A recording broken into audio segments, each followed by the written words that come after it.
May mga bahay na panandalian lang itinayo, pero ang bahay na ito ay itinayo para tumagal ng ilang siglo. Mulay, dadalhin tayo ng dokumentaryo sa Italia sa isang gumuho ng palasyo ng kakaibang lalaki na si Lian. Nalaman namin na siya isang marangal na abogado mula sa pamilyang namunurito sa maraming henerasyon. Hindi ito karaniwang tahanan. Ito ang puso ng angkan. Dito nadanap ang mga kapanganakan, kasal at tahimik na umaga sa likod ng mga pader na ito nang mas matagal pa sa kayang maalala ng sinuman. Noon, ang isang lugar na tulad nito ay napakahalaga. Isang upuan ng pangalan, katayuan at kapangyarihan, ngunit nagpatuloy ang mundo. Ngayon, ang ganitong lugar ay hindi na gantimpala, kundi pabigat na ayaw dalhin ng sinuman. Kaya hindi na lang ito gimiba, iniwan na lang. Umalis ang pamilya at dumating ang panahon para tapusin ang sinimulan. Pagkatapos, binuksan namin ang mga file niya sa mesa. Habang masinusuri namin, lalo itong dumidilim. Hindi ordinaryong abogado si Lian. Tinatanggap niya ang mga kasong ayaw hawakan ng iba. Ang mga mapanganib, may sala, drug lord at mamamatay tao. Ang trabahong ito ang nagbigay sa kanya ng kapangyarihan, yaman at pagiging untouchable, pero nagdulot din ng maraming kaaway. Pagkalipas na mahigit 40 taon, nawala si Lian. Walang tao, sagot o kahit ano. Isa ito sa pinakatahimik na cold case sa Italia. At isang palasyo na tila natigil sa araw mismo ng kanyang pagkawala. Tara, pasukin natin. Narito na naman tayo ngayon sa magandang bansa ng Italia at may isa na naman kaming palasyo na ipapakita sa inyo na pagmamay-ari ng isang marangal na abogado na si Lian. Matagal na mula nang iniwan ang lugar na ito. Oh, ang dami ng damo sa likod bahay. Oo, pero hindi na tayo makakapunta kahit saan dito sa likod bahay ngayon. Sa tingin ko, mahigit 40 taon na ang nakalipas. Iniwan na yan, 1978 o 1979. Sa mga panahong yun, oo. Oo, nakakabaliw. Oo, hindi nga kami makalakad ng ilang hakbang papunta sa likod bahay. Pwede naming ipakita sa inyo ang likod bahay dito. Makikikita ninyo kung gaano kalaki ang lugar na ito.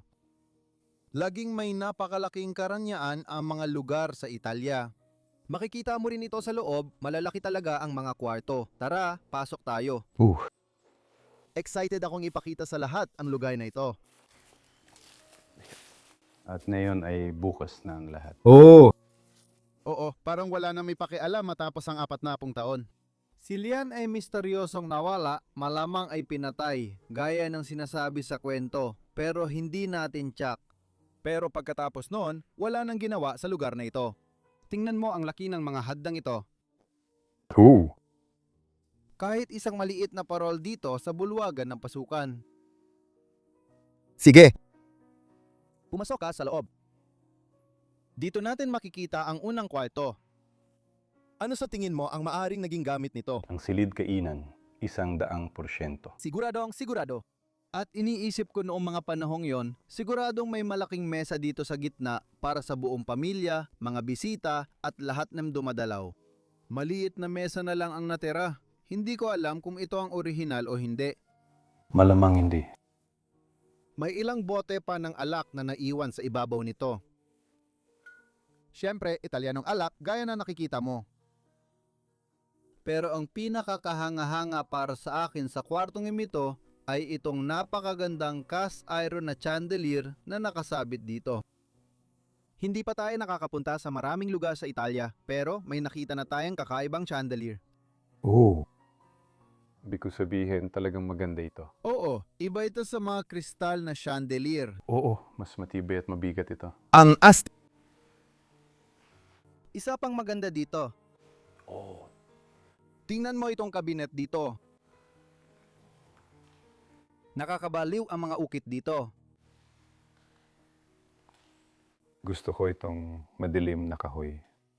Oo, alam mo ba anong klaseng kahoy ito? Wala akong idea. Ako rin. Iniisip ko, pero hindi ko talaga matukoy kung may nakakaalam. Sa tingin ko, napinturahan na ito kung titingnan mo. Sige, kita mo tong medyo kayo mangging kahoy sa ilalim nito? Oo, maaring oak yan o katulad ng ganon.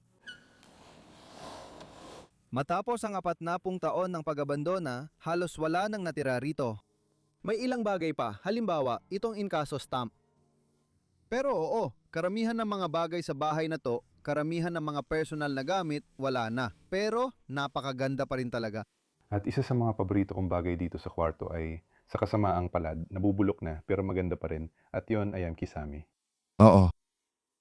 Kapag nagfi-film kami sa Italia, lagi kong sinasabi na dapat tumingin ka pataas doon. Makikita mo ang ganda ng mga lugar na ito. Oo, sigurado.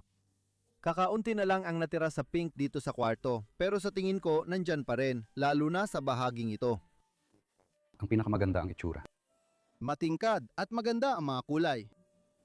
Gusto ko rin yung guhit natin doon. Ang mga bulaklak at lahat ng iba pang detalye.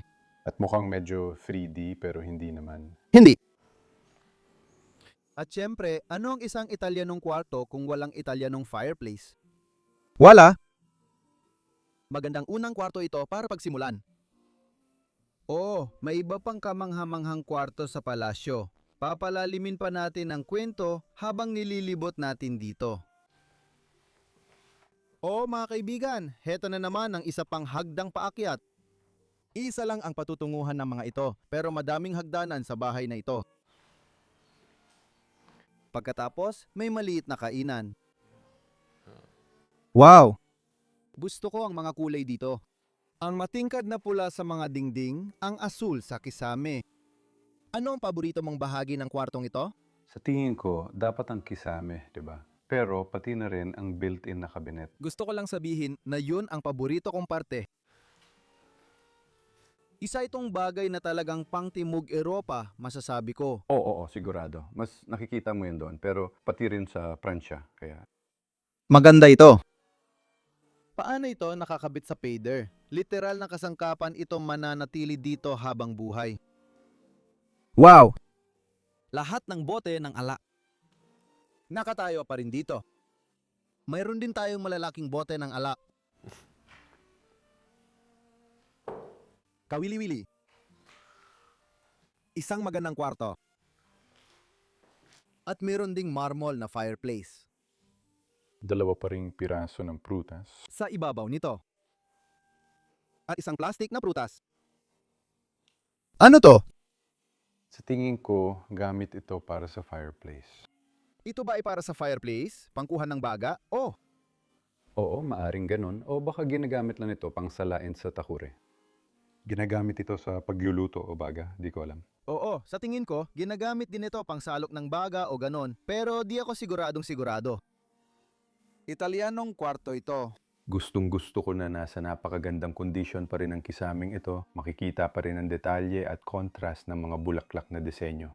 Ang galing talaga. At syempre, katabi ng dining area dito, nandito rin ang kitchen area. Hindi pa natin masyadong napag-uusapan ang hugis ng kisame na ganyan. Halos lahat ng kisame ay ganyan ang itsura. Oh, para may maliit na kurba o arko sa kisame na yan. Mga gagamba at sapot ng gagamba ay talagang makikita sa kwartong ito. Kailangan mo ring ituro ang mga pintuan sa tingin ko. Napaka-ingrande rin ng mga ito at maganda ang pagkakadisenyo. Napakaganda sa pangkalahatan. Oh, itong napaka-Italianong kusina. Oo, pero medyo simple lang. Oh, simple pero elegante masasabi ko. Episyente pa nga. May naiwan pa ring ilang pinggan. Baka literal na nakatayo lang dito ang mga ito sa loob ng huling 40 taon. Baka isa ito sa mga huling tasa na ginamit ni Lian at ng kanyang asawa. Ang daming kawali doon sa itaas. At dito rin, bukas na bukas lang ang pinto. Lahat, oh. Bawat pinto, bintana. Nakakabaliw isipin na 40 taon na itong inabandona. Iyan ba ang eskudong meron dito? Sa tingin ko, guhit lang ito. Naghahanap ako ng eskudo, pero wala pa tayong nakita. Puno pa rin ng abo ang fireplace.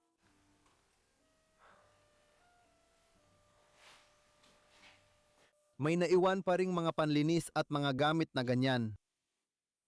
Grabe, sobrang luma na ng mga kahon na yan. May mga kawali pa doon sa taas. Ayos pa rin ang pagkakasabit nila. Kawili-wili. Talagang kawili-wili. Siyempre, kailangan kong makita. Hindi, talagang walang laman. Sige. Oh, maganda at maliit na kusina. Ang mesa na may malaking bote ng wine na nakapatong sa ibabaw nito. Sige. Kunin na lang natin ngayon. Dalhin pa natin kayo sa itaas. Sobrang gusto ko talaga ang mga Italianong hagdang ito. Iba talaga sila kaysa sa Pranses o iba pa? Bansa. Karamihan sa kanila ay makitid, mas elegante ang disenyo. Sa tingin mo ba? Sa tingin ko. Oo, sa tingin ko rin. Sa tingin ko, hindi ito ganun ka-elegante, pero simple lang. Hindi ito masyadong elegante, masasabi ko. Pero mukhang napaka-Italiano ng itsura nito. At makikita mo pa ito ng mas madalas. Sa iba't ibang lugar sa Italia. Aling bahagi ang unahin natin? Siguro yung kabila? Wow! Itong banda rito, sa tingin ko, ay parang accounting o opisina kung saan sina Lian at ang mga tauhan niya ay nagtatrabaho. Talagang elegante rin ang kwartong ito. Oh, sobra. Nakikita mo ba ang mga disenyo dito? Halimbawa, asul ang mga kurtina na kumukontra sa wallpaper. Hindi kumukontra, kundi bumabagay. Bumabagay, tama. Oo, yan ang gusto kong sabihin. At bumabagay din ang kisame. Maraming asul na kulay sa kisame. Muli, maraming bulaklak at iba pa. At talagang gusto ko ang ayos ng komposisyong ito. Napakasimetriko nito. Oo! Pero ang mga bulaklak ay nabibigay ng organikong pakiramdam. Maganda talaga ito. Talagang napaka-Italiano ng simetriya. Minsan, may kwarto na parehong-pareho ang magkabilang gilid at gusto ko yon. Pati kisame ng kwarto na to, ganun din. Talagang maganda siya. At dito, sa tingin ko, ito siguro ang naging mesa ng trabaho ni Lian o kahit papaano, maraming papel na naiwan niya, pati na rin mga larawan at mga bagay na ganoon. Hindi ako sigurado kung siya ang lalaki dahil mukhang lumana ang larawan. Pero sigurado, dito ikinakasal siya sa kanyang asawa. Tingnan mo, ang ganda ng larawan. At nakasulat pa dito sa libro, noong 19 na 6 ika-21 ng Disyembre, ikinasal si Lian. At pati na rin ang lugar kung saan siya ikinasal at lahat ng detalye. Iyan ang kanyang asawa, mga kaibigan. Si Lian ay isang Italiano, marangal na Italianong abogado, isang abogado. At nagtrabaho siya sa maraming kaso. Pero may ilang mga kaso na medyo controversial o kailangan niyang ipagtanggol ang mga taong gumawa ng masasamang bagay. At pinaniniwalaan na si Lian sa isang punto ay nawala. Walang nakakaalam sa nangyari sa kanya pero may nagsasabing siya'y pinatay. Hinagilap ng pulis kahit saan para makahanap ng ebidensya para sa kanyang kaso pero wala pa ring sinumang may natagpuang anuman tungkol dito. At pagkatapos noon, iniwan na lang ang palasyo at lahat ay napabayaan na. Tingnan mo, ang daming iba't ibang litrato dito. Tingnan mo itong isa, halimbawa. Mukhang matandang mag-asawa ito. At napakaliit nito. Mukha pa nga parang litrato sa pasaporte. Nakahiga pa rin dito. Wow! Lahat ng ito ay mga dokumento ng kaso sa korte at iba pa na nakakalat sa ibaba. Meron kang ilang mga balahibo dito. Hindi ko alam kung para saan ito ginamit, siguro para sa pagsusulat o kung anuman. Wow! 19 na ran at 78. Iyan ang petsa na nakalagay dito. Isa rin siyang taong may kultura. Mahilig siya sa dekalidad na Scotch whiskey. Tulad na nakikita mo, oo. Wow! Lahat ng libro at dokumento ay tiyak na itinago doon. Nakakaintriga ang kwarto na maraming kwento. Oo, sigurado nga. Dito talaga siya tumira at naglaan ng buhay. Sa pagtatrabaho. Tingnan natin kung ano ang nasa likod ng kurtina. Oo, tingnan natin. Oo, tingnan mo ito. May kwarto sa likod nito. Oo. Wow! Ang ganda. Madalas, sa likod ng desk na ito, agad nating makikita ang kwarto dito. Muli, napaka-Italianong chandelier. Maganda ang pintas sa kisame, pero hindi ito ang pinakamaganda sa bahay. Yung pinakamaganda, hindi pa natin nakikita. Pero makikita mo pa rin na gawa ito ng isang bihasang alagad ng sining. Sa itaas, bumabalik pa rin ang istilong arko. Iniisip ko, malaki sigurong espasyo ang kinukuha ng arko sa kisame. Kailangan mo magtayo ng mas mataas na gusali. Totoo. Sa loob, hindi ito kasing laki ng itsura sa labas. Oo. Asahan mong mas maraming kwarto. Siyempre, may lababo ka dito at lahat ng kailangan. At katabi nito, may maganda kang seramikang pugon. Apo yan. Bago pa yata sa akin ang kama na ito. Hindi ko alam kung bakit. Oo, akala ko kahoy ito noong una, pero tela pala talaga siya. Kawili-wili. Anong meron tayo dito? Siyempre, may ilang bagay na panrelihiyon. Karaniwan na yan sa mga Italianong lugar. Ang mga Italiano ay sobrang relihiyoso noon at hanggang ngayon. Tiyak. Ang ganda. Sige, tingnan natin ang kabila.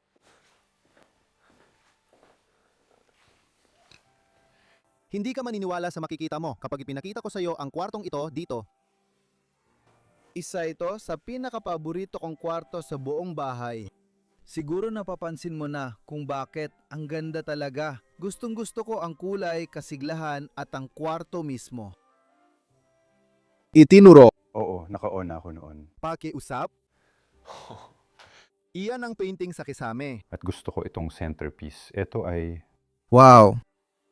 At literal na sa Italia mo lang makikita ang ganito. kahanga-hanga. Oo. Walang ibang bansa na may ganitong gandang kisame sa mga abandonadong lugar. Gusto ko rin yung nasa Portugal. Oo. Pero iba ito. Sa tingin ko, napaka-interesante na bawat bansa ay may kanya-kanyang paraan ng pag-aayos at pagpapaganda ng kisame. Kultura na yan. Oh, magaganda rin ang mga kisame ng mga Portuguese. Pero napansin ko, hindi naka-arko ang kisame nito. Oo. Hindi ko pa nga napansin yon, oo. Pero tingnan mo rin ang guhit o painting dito sa gitna. Ang ganda? Napakagandang pakakagawa. Ang magaganda ang mga anghel. At lahat ng mga kulay.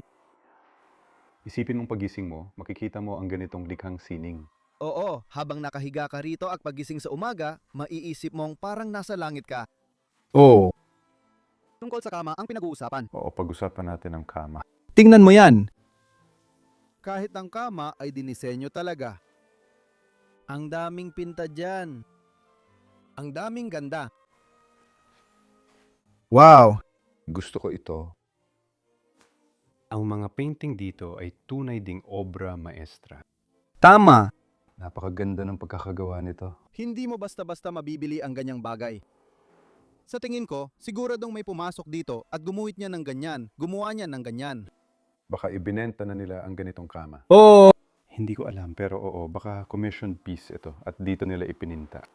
Oo, talagang ramdam mong ipininta ito dyan. Napakakapal ng patong. Heto ang hindi mo inaasahan, baka lang kama na ito, hindi kahoy. Sa Europa, madalas malalaking kama na 4 ang post at gawa sa kahoy ang gamit. Mula sa mabibigat na slate na kama sa Pransya hanggang sa magagarang paikot-ikot na kama sa Portugal, ngunit kakaiba ang ginawa ng Italya. Noong 18 daan ng mga manggagawa sa Hilaga, malapit sa Genoa, ay gumagawa ng mga kama mula bakal. Obsessed na ang mga tao sa kalinisan, pero may lihim na dumi ang kahoy. Perpektong taguan ng surot sa kama ang bawat duktungan.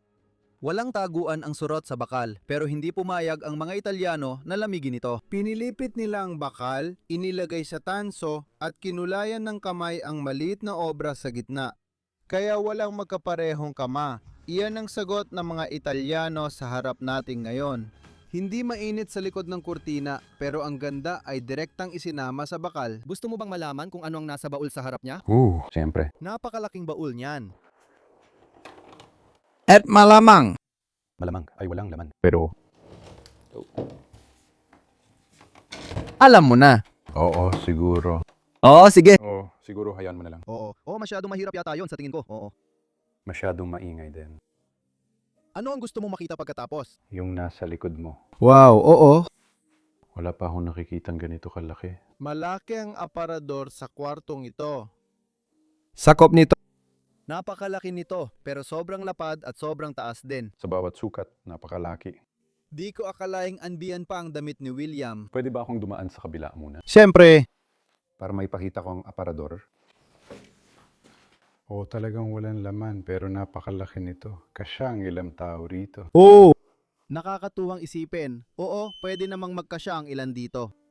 Hindi yun ang ibig ko. Parang nung bata ako, kapag naglalaro ng taguan at papasok ka rito, Oo nga. pwede mo pang maglaro ng taguan sa loob niyan. Kasya mo pa ang buong nahay niya sa aparador na to. Oo nga. Pero kadalasan, ganitong kalalaking aparador lang namin nakikita sa Portugal. Oo, pero karaniwan din ito sa Italia, gaya na nakikita mo. Gusto ko ito. Oo. Pati na rin yung natutuklap na wallpaper doon. Gustong gusto ko yung wallpaper, pero natutuklap na ito sa mga pader. Maganda pa rin naman. At pati na rin yung mga kurtina sa tabi nito. Parang may tanawin ng lambak doon. May mga ilog at kung ano-ano pa. Gusto ko talaga ang mga kortina dito sa palasyo. Maganda rin ang nasa kabilang kwarto, pero mas gusto ko itong mga ito. Napakaganda talaga. At gusto ko lang muling namnamin ng kwarto, ipakita lang ang kisame at lahat ng bagay dito. Wow! Maari mo ring ituro ang mga upuan. Hindi ko pa napag-uusapan ang mga upuang katabi nito. Walang nightstand pero may dalawang upuan na malamang dito mo rin nilalagay ang damit mo. At meron din silang parang clicker para sa ilaw. Karaniwan. Oo, madalas mo itong makita sa mga abandonadong lugar. Sige. Isa pang kurtina. Medyo misteryoso. Oo, papasok tayo sa ibang kwarto. Wow, wow, wow, wow. Sige. Iba ito. Hindi ko masabing hindi maganda ito. Hindi naman ito pangit. Napansin kong gusot ang wallpaper at nakapatong lang sa headrest. Dito gusto kong ituro ang isang typical na Italianong detalye. Karamihan sa mga kama ay hindi gawa sa kahoy. Ang ibig kong sabihin, ang ibig kong sabihin, At dito nakita ko na pininturahan pa nila itong magandang panel dito. Oh. madalas may maliit silang emblem o medalya sa gitna na pinipinturahan nila. At sa pagkakataong ito, isang muka na may mga bulaklak. Kakaiba talaga ito. Karaniwan, bilog na parisukat at may ipinintang larawan sa loob. Oo, kakaiba ang hugis nito. Wow! Bago tayo mag-usap tungkol sa kama at iba pa, hanga talaga ako sa kisame na ito. Hindi man ito kasing enggrande ng isa pa, pero narito lahat ng panahon. Oo, talaga ba? Nagsisimula ito, sa tingin ko, sa taglamig dito. At pagkatapos ay meron tayong Taxi bowl. taxi ball. Tapos malamang taglagas na roon.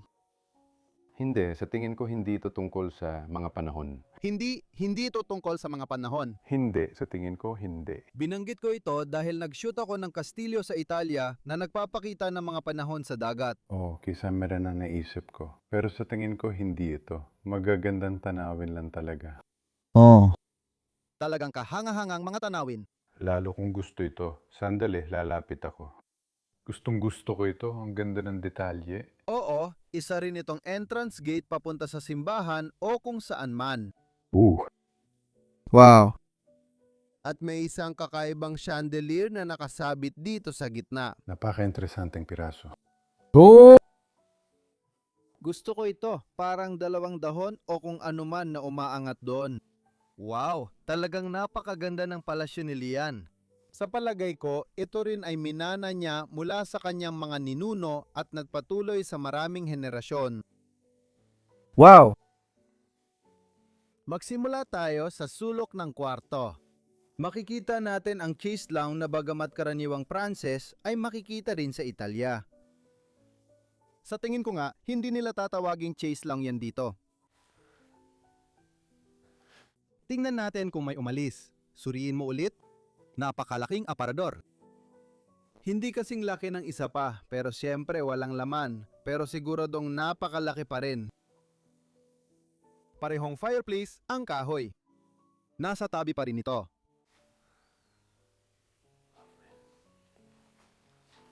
Kalaunan, pinalitan nila ito ng ganito. Hindi ko alam ang ibig sabihin niyan. Parang pangalan lang ng brand sa tingin ko. Oh. Kahapon sa shoot, nabanggit mo yung tsiminea na nakalitaw. Oo, pero hindi ako nababahala dito. Oh. Ngayon, sa kabilang palasyo, literal na dumaan ito sa buong kusina. Minsan dumadaan ito sa kusina, minsan hindi. Ganon, oo. Madalas mo rin makita ang tsiminea sa mga lugar sa Italya. Hindi ko masyadong gusto yon. Oh, medyo kakaiba ito. Wala namang masyadong laman dun, kundi yung cabinet ng gusali. Gusto ko na yung cabinet ay kamukhang-kamukha ng pintuan. Oh, tingin ko pareho lang sila ng pintuan. Oo, sa una, aakalain mong pupunta ka sa ibang kwarto, pero storage area lang pala ang nabubuksan mo. Wow. Interesting din ang kwartong ito. Oo. May ilan pa akong kwarto, may papakita sa inyo lahat. Tara na.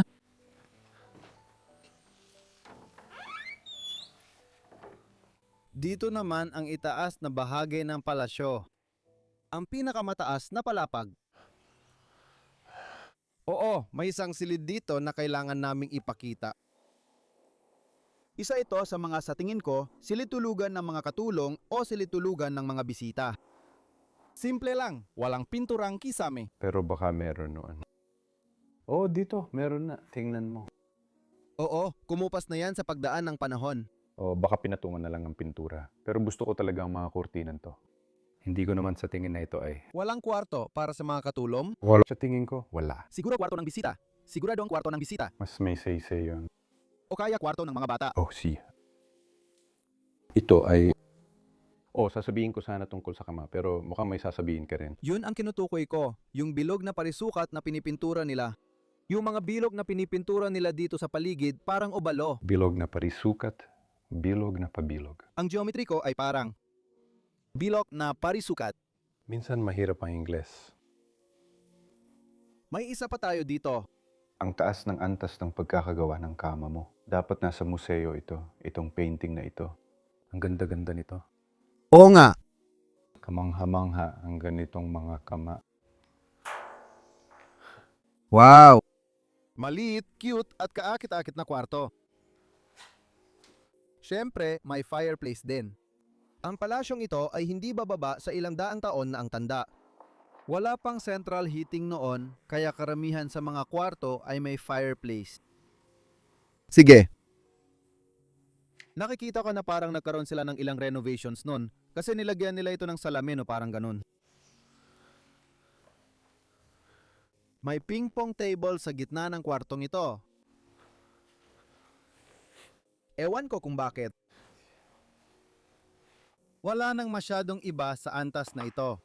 Pero ngayon, bababa tayo ulit sa haddang ito dahil dun tayo dadaan papunta sa iba pang mga kwarto sa ibaba. Maligaya ang pagdating. Sa bahaging ito ng palasyo, mas luma ito kaysa sa kabila sa palagay ko. Ganun nga ang pakiramdam. Oo, pati sa kasangkapan at pintuan, kitang-kita mo. Pakiramdam ko mas matanda ito ng ilang dekada kaysa sa isa pa. Mayroon ditong napakatandang kama sa gitna ng kwarto. Wow. May maleta pa rin sa ibabaw nito. May ilang damit pa roon. At mga sulat at iba pa. Pero naglalaglagan na ang wallpaper. At yung painting halos wala na ring natira doon.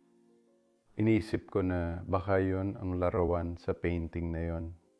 Posibleng ang totoo yun. Kasi parang salamin na lang ang natira ngayon. Posibleng gawa ito ng kamay dahil may pirma pa nga ron. Wow. May mga perang papel pa nga na nakakalat doon. 50,000 ng lumang pera ng Italia, sabi dito. Hindi ko alam kung anong pera ang gamit sa Italia. Lira, oh. Tingnan mo yan. Isang makinang panay. Ano yung pangalan na nakasulat diyan? Hindi yon isang mite. Nabaliktad ba ito? Mababasa ko na ito. Kung baliktad, sasabihin nitong diamond. Diamond, di ba? Diamond. Wow. Ito na ba ang una nating nakitang diamond? Sa tingin ko, oh. Ngayon ko lang nakita ang brand na ito. Kumpleto pa, pati belt. Pero may nakasulat na iba dito sa gilid. Wertheim. Wertheim. Aleman yon. Talagang aliman ang tunog nito. Wow! Iyan ang una para sa ating dalawa. Oh, astig talaga. Oh, may pares pa ng sapatos na nakatayo sa tabi nito. Tingnan mo, balot ng sapot ng gagamba. Wow, sapot ng gagamba. Pero may isa pang bagay na ipapakita. Oo, tama. Ang kisame. Ang kisame. Wow! Hindi rin biro ito. Hindi, kasing ganda lang din ito ng iba. At muli, may mga tanawin din na ipininta dito. Mga bulaklak. Gusto kong bahaging ito, may parang Alps pa nga dito o kung ano. Oo, baka Alps nga yan, di ba? Oh, Sinasabi ko lang na lumana ang mga gamit dito sa kwarto. Lalo na kapag tinitingnan mo ang malaking aparador dito.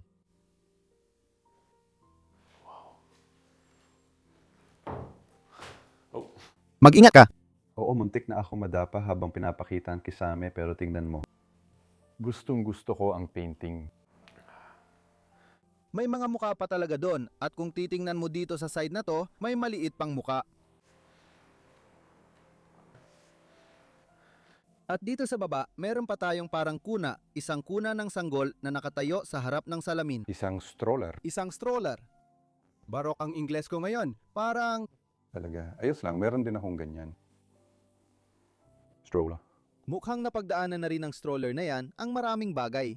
Oh, hindi ko alam paano ito ilabas sa kahon. Tingnan natin kung ano ang nasa likod ng mga gilid ng kwartong ito. Sige. Oo, napakatanda na rin ito. Mas matanda pa kaysa sa isa. Maganda ang dekorasyon ito. Dito makikikita mong nagigiba na talaga ang palasyo. Ho, nagkakabitak-bitak ng pader. Lahat ay tumutuklap na. Sakto ang ilaw dito para ipakita ang fresko. Talagang napakaganda. Pero ang mga kulay nito ay talagang buhay na buhay. Parang hindi totoo. Yung asul at lahat ng iba pa. Siguro gumamit sila ng napakataas na kalidad ng pintura noon. Malamang ang pinakamainam na pintura ang ginamit nila sa mga kisame nila. Parang imbakan ito dito. Puno ng tayo ng ibon. Oo, sobrang dami ng tae ng ibon na di na mabilang. Pero may mga nakasabit pa ring damit dito. Parang isang malaking bestida. Dalawang bestida. At dito, makakasilip ka sa mga arko papunta sa likod bahay ng palasyo. Napaka-interesante. Para sa akin, isa ito sa mga typical na authentic na video. Magandang kwento, magandang palasyo, kaya talagang nag-enjoy akong maglibot dito. Si Leon ay nakaroon ng interesantang buhay, ngunit malamang ay misteryosong nawala. Hindi natin sigurado ang nangyari sa kanya, pero may hinala tayo. Tingnan ang link sa description para suportahan ang channel. I-like ang page na ito, mag-subscribe at mag-iwan ng magandang komento. At sa lahat ng yan, maraming salamat. Magkita-kita tayo ulit sa susunod na linggo sa isa na namang nakakabaliw na episode. Paalam, paalam.